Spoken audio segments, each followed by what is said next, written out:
Ever send a snap you immediately regretted? Good news.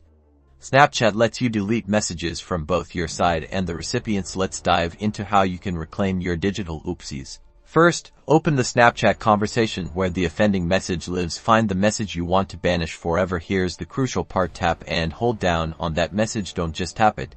Keep your finger pressed down. A little menu will magically appear. Look for the delete option. It might be represented by a trash can icon, or simply the word delete. Tap that delete button. Snapchat will ask you to confirm your decision. A pop-up will appear asking if you are sure you want to delete this chat. Press delete to finalize the process. Once you confirm, the message will vanish.